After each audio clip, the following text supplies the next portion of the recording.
தஞ்சை மாவட்டம் பட்டுக்கோட்டை அருகே மல்லிப்பட்டினம் அரசு மேல்நிலைப்பள்ளி ஆசிரியை கத்தியால் குத்தி கொலை செய்யப்பட்ட சம்பவம் அதிர்ச்சியை ஏற்படுத்தியுள்ளது. இது பற்றிய கூடுதல் விவரங்களை வழங்குவதற்காக செய்தியாளர் ராஜா அண்ணாமலை இணைகிறார். ராஜா அண்ணாமலை, விவரங்கள்.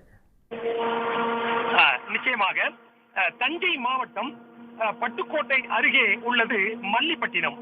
இந்த மல்லிப்பட்டினத்துல அரசு மேல்நிலைப்பள்ளி இருக்கு. இந்த மேல்நிலைப்பள்ளியில 11ஆம் வகுப்புக்கு 11th தமிழ் பாடம் இருக்கக்கூடிய ஆசிரியர் தான் ரமணி. அவங்களுக்கு வயசு ஒரு 26, 27 இருக்கும். அவங்க மல்லிப்பட்டினம் பக்கத்துல உள்ள சின்னமனை அப்படிங்கிற கிராமத்தை சேர்ந்தவங்க. அவங்க என்ன பண்றாங்க, இன்னைக்கு காலைல வழக்கம் போல அந்த அரசு மேல்நிலைப்பள்ளி வந்துடுறாங்க. வந்தோன்னு அந்த ஆசிரியர்கள் வகுப்பறை இருக்கும்ல, அந்த வகுப்பறைன்னா அதாவது ஆசிரியர்கள் அறை அப்படித்தான் சொன்னத, டீச்சர்ஸ் ரூம். அந்த ஆசிரியர் அறையில அவங்க உட்கார்ந்துருக்காங்க. அப்ப அதே சின்னமனை கிராமத்தை சேர்ந்த மதன் குமார் அப்படிங்கிற ஒரு வாலிபர், 28 வயசு இருக்கவர். அவர் என்ன பண்றாரு, இந்த ரமணி டீச்சரை தாக்கி கையில மறைச்சு வச்சிருந்த கத்தியால கழுத்துல குத்துறாரு.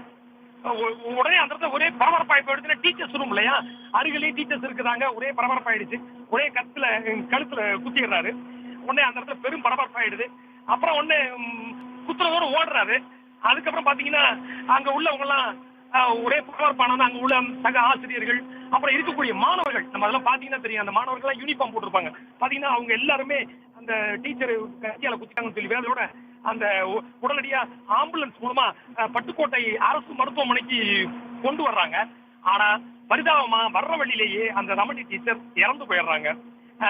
இது இப்ப ஒரு தவணைக்கு விசாரிக்க போகும்போது என்ன சொல்றாங்கன்னா, அதாவது இந்த ரமணி டீச்சரை இவரு இந்த மதன்குமார் ஒரு தலை காதலிச்சு வந்ததா சொல்றாங்க. அப்படி இருக்கையில நேத்து கூட அந்த கிராமத்துல பெரியோர்கள் இப்படிலாம் செய்யக்கூடாது அப்படிங்கிற மாதிரி அறிவுரை கூறின மாதிரியும், இது நடக்காது அப்படிங்கிற மாதிரி அனுப்பதான் சொல்லப்படுது.